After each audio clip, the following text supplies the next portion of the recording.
성도 여러분, 밤새 안녕히 주무셨습니까? 찬양 드리며 하나님 예배자로 나가겠습니다.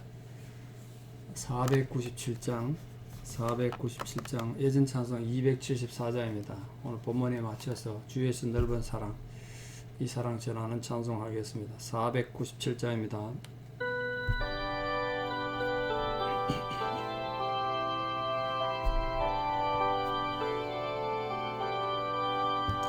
주 예수 넓은 사랑 그 크신 은혜를 나 힘써 전파함은 참 기쁜 일일세. 주 예수 복된 말씀 생명과 진리요 내 맘에 갈급함을 다 채워주시네. 예부터 전한 말씀 주 예수 크신 사랑 나 항상 전파하기 참 기뻐하도다. 이 말씀 전할 때에 내 마음이 기쁘고 그 말씀 전할수록 새 기쁨 넘치네. 구원의 복된 말씀 못 들은 사람이 세상에 많음으로 힘써서 전하세. 예부터 전한 말씀 주 예수 크신 사랑 나 항상 전파하기 참 기뻐하도다. 이 말씀 들은 사람 또 듣기 원하고 목말라 사모하니 그 말씀 진리라. 그 나라 영광 중에 나 부를 새 노래 예부터 좋아하던 이 말씀뿐일세. 예부터 전한 말씀 주 예수 크신 사랑 나 항상 전파하기 참 기뻐하도다. 아멘. 함께 신앙 고백 드리겠습니다. 전능하사 천지를 만드신 하나님 아버지를 내가 믿사오며 그 외아들 우리 주 예수 그리스도를 믿사오니 이는 성령으로 잉태하사 동정녀 마리아에게 나시고 본디오 빌라도에게 고난을 받으사 십자가에 못 박혀 죽으시고 장사한지 사흘 만에 죽은 자 가운데서 다시 살아나시며 하늘에 오르사 전능하신 하나님 우편에 앉아 계시다가 저리로서 산자와 죽은 자를 심판하러 오시리라. 성령을 믿사오며 거룩한 공회와 성도가 서로 교통하는 것과 죄를 사하여 주시는 것과 몸이 다시 사는 것과 영원히 사는 것을 믿사옵나이다. 아멘. 오늘 하나님 주시는 말씀 히브리서 8장 9절에서 13절입니다. 히브리서 8장 9절에서 13절입니다. 히브리서 8장 9절 봉독에 올리겠습니다. 또 주께서 이르시기를 이 언약은 내가 그들의 열조의 손을 잡고 애굽 땅에서 인도하여 내던 날에 그들과 맺은 언약과 같지 아니하도다. 그들은 내 언약 안에 머물러 있지 아니하므로 내가 그들을 돌보지 아니하였노라. 또 주께서 이르시되 그날 후에 내가 이스라엘 집과 맺을 언약은 이것이니 내 법을 그들의 생각에 두고 그들의 마음에 이것을 기록하리라. 나는 그들에게 하나님이 되고 그들은 내게 백성이 되리라. 또 각각 자기 나라 사람과 각각 자기 형제를 가르쳐 이르기를 주를 알라 하지 아니할 것은 그들이 작은 자로부터 큰 자까지 다 나를 알미라. 내가 그들의 불의를 긍휼히 여기고 그들의 죄를 다시 기억하지 아니하리라 하셨느니라. 새 언약이라 말씀하셨음에 첫 것은 낡아지게 하신 것이니 낡아지고 쇠하는 것은 없어져 가는 것이니라. 아멘. 우리 어제 성막, 성전이 얼마나 또 불완전한 것인가에 대해서 말씀을 배웠습니다. 성막이나 성전 자체가 불완전하다는 것보다는 그것도 하나님께서 만들으라고 해서 만든 건데 어찌 그게 불완전하겠습니까? 근데 그걸 이용하고 또 그걸 관리하는 인간이 불완전하니까 결국 그 성전이 불완전하게 된 거예요. 같은 맥락에서 오늘은 거기에 성막과 연결한 율법에 대한 건데요. 율법 자체가 하나님 주신 건데 그게 나쁘거나 불완전할 리가 있겠습니까? 저도 이거 구약 성경에 대해서 율법에 대해서 정말 혼돈이 많이 있었는데요. 마치 어떤 성도님들은 구약은 막 쓸모없는 성경 이렇게 생각하시는데 그러면 우리 성경 가져갈 필요가 없잖아요. 그냥 신약만 갖고 다니면 될 텐데 구약 성경도 성경이에요. 하나님 말씀이에요. 근데 왜 율법을 우리가 하찮게 여기고 중요시 여기지 않느냐? 인간이 죄인이라서 그 율법을 못 지킨 거예요. 법이 나쁜 거 아니에요. 착각하시면 안 됩니다. 국가에 법이 있는데 그 법을 안 지켜서 도둑놈도 생기고 살인자도 생기는 거 아닙니까? 그럼 그 법이 잘못된 겁니까? 생각해 보십시오. 그 법이 잘못된 게 아니고 살인하면 감옥 보내고 뭐 그렇게 도둑질하면 감옥 보내는 거 법이 잘못된 게 아니라 죄인들이 자꾸 죄를 짓는 게 문제죠. 율법도 마찬가지예요. 구약성경 마찬가지예요. 율법에 문제가 있어서 문제된 게 아니라 아무도 못 지킨 거예요. 율법을. 하나님의 법을 지키라고 줬는데 아무도 못 지키고 자꾸 죄를 지으니까 그 율법 자체가 무용지물이 된 겁니다. 무용지물. 그런 개념으로서 오늘 이 옛계약 처음 주신 약속 율법의 한계에 대해서 또 그 율법을 한계를 초월한 하나님의 놀란 섭리와 계획에 대해서 우리가 말씀을 좀 나누려고 합니다. 쉽게 말하면 옛 언약, 율법은 유종의 미를 거두지 못했죠. 새 언약은 그렇지 않다는 거예요. 그 율법, 옛 언약이 왜 유종의 미를 거두지 못했는가? 그걸 좀 살펴보겠습니다. 그 율법은 오늘 본문에 말한 옛 언약으로 말하는 율법은 아시다시피 이스라엘 백성들이 애굽에서 노예로 살 때 그들의 열조들을 하나님께서 손에 붙잡고 애굽 땅에서 출애굽시켜 주셔서 광야에서 받은 거 아닙니까? 그런데 그들은 하나님께서 출애굽해서 너희들이 이제 내 백성이다. 그러므로 내 말을 잘 듣고 내 언약을 지키면 내가 너희들 열국 중에서 나의 백성이 되게 하고 내 소유가 될 것이며 너희들이 만인 중에서 제사장 나라 될 것이다. 그런 복을 주시려고 율법을 주셨다는 거예요. 그런데 이 인간들이 죄인이라서 구원받을 때는 감사했는데 그 감사를 금방 잃어버리고 잊어버리고 하나님 은혜를 저버리고 언약을 율법을 안 지켰다는 거예요. 그러니까 자동적으로 율법 자체가 문제가 있거나 하나님 사랑에 문제가 있었어가 아니라 하나님께서 이걸 지키면 복 주시겠다 약속하셨는데 못 지켰으니까 안 지키니까 옛 언약이 효력이 없어진 거예요. 효력이 상실됐어. 더 이상 하나님의 보호와 돌보심 받지 못하고 오히려 진노의 심판이 기다려 있는 진노의 대상이 되고 말았습니다. 그러니까 율법이 그냥 있어갖고 인간들이 다 죽을 판이 된 거죠. 그래서 하나님께서 그 인간들을 살리시기 위해서 새 언약을 주신 겁니다. 새 언약. 그 새 언약은 옛 언약과 완전히 다르다는 거예요. 어떤 점에서 다른가? 옛 언약, 율법은 사람들의 불순종과 악행으로 인해서 불의로 인해서 효력이 상실됐지만 이 새 언약은 인간들이 아무리 악을 행하고 죄를 지어도 효력이 상쇄되지 않는다. 효력이 없어지지 않는다. 효력이 끝까지 있다는 거예요. 왜냐하면 하나님께서 인간의 불의를 긍휼하게 지고 12절 보시죠. 그 죄를 다시 기억지 않을 것이다. 뭐 때문에? 예수 그리스도의 십자가 때문에. 예수님 십자가 때문에.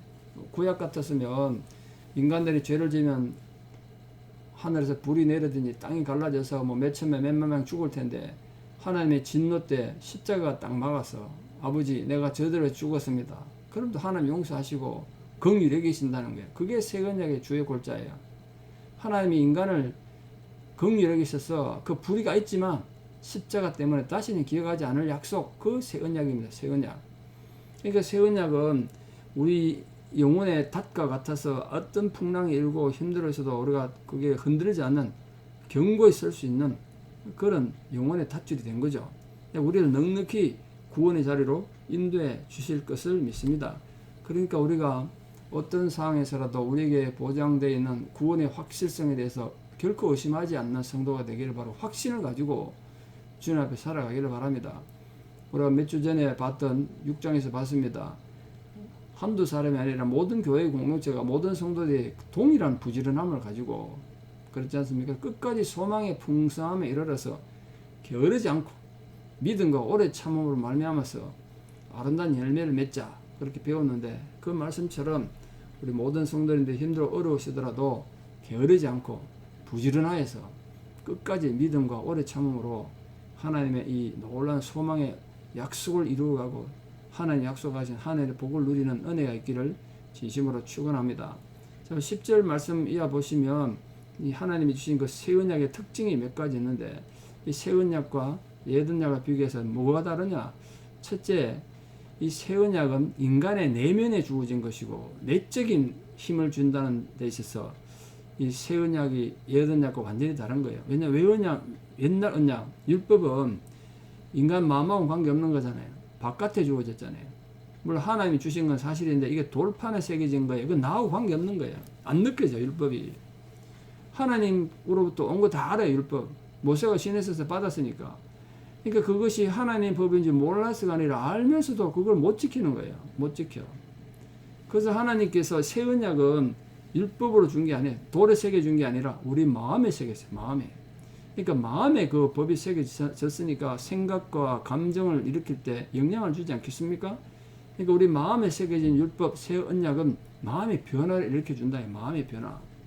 오늘도 우리 마음속에 살아서 역사하신 성령께서 이 새 언약에 대해서 우리 마음을 변화시켜 주셔서 하나님 자녀답게 살아가게 하실 거란 거예요. 왜냐하면 우리 안에 역사하신 이는 우리 자신이 아니고 우리 감정이나 우리 지능이 아니라 우리 안에 거하시는 성령이기 때문에 하나님 능력이기 때문에 또 하나님 말씀은 우리가 알고 있는 하나님 말씀 우리 익히 알다시피 배웠습니다만 우리들 혼과 영과 관절과 골수를 찔러 쪼개기까지 하고 우리 마음의 생각과 뜻을 감찰해서 안다 그러지 않습니까?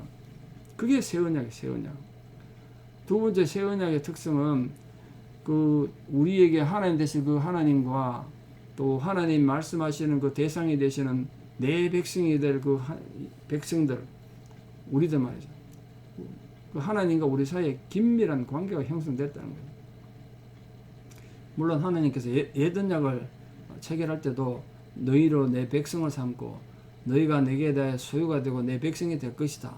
그렇게 말씀하셨습니다만 그러면 옛 언약과 새 언약의 이 말의 의미상에 어떤 차이가 있느냐? 똑같이 하나님 백성이 된다 그랬는데 옛 언약에 있어서는 이스라엘 백성들을 하나님께서 택한 백성이라고 그렇게 말했습니다만 새 언약에 있어서는 구원자 되신 우리의 메시아 되신 영혼의 구원자 되신 예수님께서 여전히 죄인이고 여전히 문제 많아서 옛날 구약 사람들처럼 율법을 깨뜨리고 하나님의 말씀을 깨뜨리는 죄 가운데 있는 우리들과 주님이 함께 계신다. 그 차이예요. 성령이 죄인인 우리와 함께 하세요. 그래서 우리가 죄인이면서도 하나님과 관계를 유지할 수 있는 겁니다. 그것이 새 언약이 준 놀라운 능력이에요. 그 새 언약의 주체이신 예수 그리스도의 그 사랑과 희생과 부활 등 또 주님이 이 지상에 계실 때 가르쳤었던 모든 가르침, 기적 그 삶 전부가 성부 하나님께서 우리 인류를 구원하시는 새 언약의 근거가 되었단 말이에요. 예수님 가르침과 기적이 새 언약의 근거가 됐어요. 그러니까 우리는 새 언약의 주체이신 예수님과 이제 매일매일 함께하면서 그분의 뜻을 받드는데 최선을 다하는 것 그것이 이제 성도의 삶, 제자된 삶이라는 겁니다. 결론적으로 새 언약의 또 다른 특징이 뭐냐면 12절 보십시오. 새 언약에 관계된 사람, 새 언약을 받아들인 사람은 누구든지 하나님에 대한 지식을 갖게 될 거예요. 하나님을 알게 될 거예요. 그래서 주를 알라 하지 않을 거란 거예요. 더 이상 형제, 자매, 가족들을 이웃들에게 하나님 가르쳐 줄 필요가 없다는 거예요. 조금 전에 그 찬송 불렀습니다만 그렇게 전도하고 선교 안 해도 누구든지 다 알게 되는 그런 날이 올 거란 거예요. 물론 이 말은 기독교의 진리, 성경을 먼저 알고 깨달은 자들이 그럼 다른 사람들에게 전도할 필요가 없는가? 뭐 그런 뜻은 아니에요. 그 같은 전도 사역은 우리 기독교 신앙이 굉장히 중요한 기둥이지 않습니까? 세상이 종말에 오는 날까지 우리가 복음을 전하고 내가 받은 은혜를 이웃과 나눠야 되죠. 그럼 이 말은 어디까지나 사람들이 증거의 주모로서 알게 되는 지식은 객관적인 지식이 뿐이잖아요. 하나님에 대한 직접적이고 실제적인 지식은 인간 개개인이 하나님과 직접 교제하고 직접 은혜를 받을 때 갖게 되는 거예요. 그게 새 언약의 특징이에요. 새 언약의 특징. 그 새 언약은 옛날 율법처럼 율법학자나 랍비가 가르쳐서 아는 것이 아니라 개인이 하나님 말씀이 그 안에 역사하면 본인이 하나님을 알게 되는, 그러니까 이제 하나님을 알고 싶어 하지 누군가 가르쳐주지 않아도 되는 그런 놀라운 역사가 일어날 거라는 거예요. 두 번째로 이 새 언약 속에는 영원한 죄 사함이 있습니다. 그러니까 이제 다시는 반복해서 속죄의 제사를 드릴 필요가 없어요.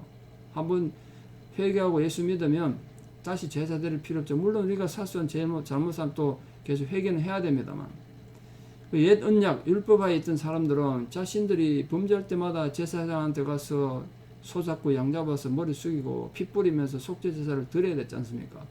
그런 새 언약 하에 있는 사람은 그럴 필요가 없다는 거예요.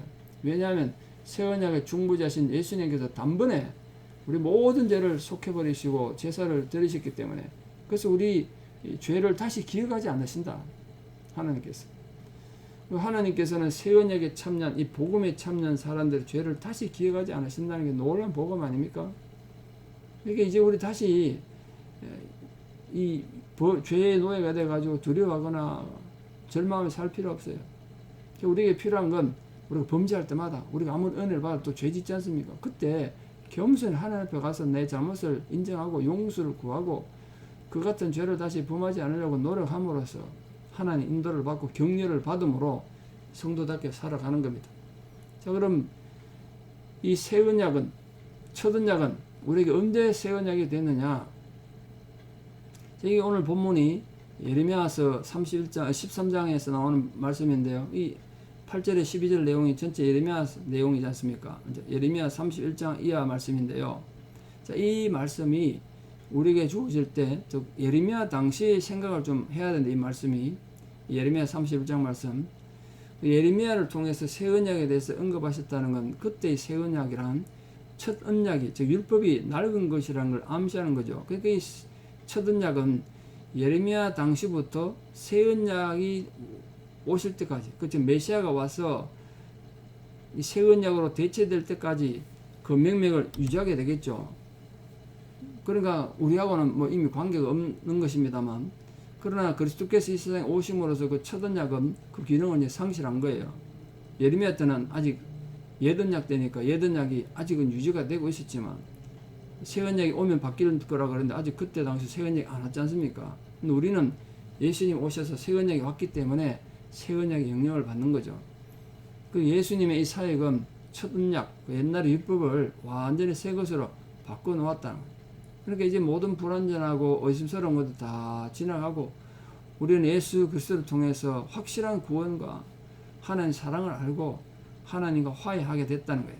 그럼 누구든지 이제 더 이상 자신의 죄 가운데 방황하거나 또 하나님을 두려움의 대상으로만 생각하지 말고 죄 지으면 또 회개하면 되는 거고요. 그리고 언제나 담대하게 주님 앞에 나아가서 기도하고 하나님을 향해서 마음이 열려있고 올바르게 예배하고 기도함으로써 하나님 자녀로서의 권세와 특권을 누리며 사는 복된 성도들 다 되시기를 진심으로 축원합니다. 기도드리겠습니다. 아버지 하나님, 은혜와 사랑을 감사합니다. 오늘도 우리에게 귀한 말씀을 주시고 하나님 자녀로 불러주신 은혜를 감사드립니다. 율법에 얽매이지 않고 복음 가운데 살아가는 이 놀라운 은혜로 인하여 감사를 드립니다. 하나님께서 우리를 결코 잃어버리지 않으시고 또 우리 죄를 다 용서하시고 언제나 우리와 함께 하신다는 이 약속의 말씀을 통하여 우리가 새로운 언약, 복음의 언약을 가지고 살아가는 귀한 성도들 다 될 수 있도록 도와주시옵소서. 힘들고 어려운 상황 가운데서도 성령의 돌보심을 받아서 주님이 주시는 그 말씀의 위로를 통하여 그 말씀 속에서 힘을 얻고 용기를 얻어서 우리 개인을 둘러싸고 있는 여러 가지 힘겨운 상황, 또 모든 사회적 어려움, 모순된 것들에서 좌절하거나 절망하지 않고 믿음과 용기로 굳건히 세워져가는 모든 성도들 되게 도와주시옵소서. 이제는 우리 주 예수 그리스도의 은혜와 하나님 아버지의 만극하신 사랑과 성령님의 위로 교통 역사하심이 진실로 주를 사랑함으로 하나님의 축복이 되기를 소망하는 사랑하는 모든 성도님들의 신앙의 고백 위에 또 원근 각지 흩어져 살아가는 우리 모든 사랑하는 자녀들 삶 위에 이제부터 영원토록 함께 하시옵기를 간절히 축원하옵나이다. 아멘. 예, 오늘 수요일입니다. 수요일에도 많은 참여 바랍니다. 감사합니다. 오늘 하루도 믿음으로 승리하시고 건강하십시오. 감사합니다.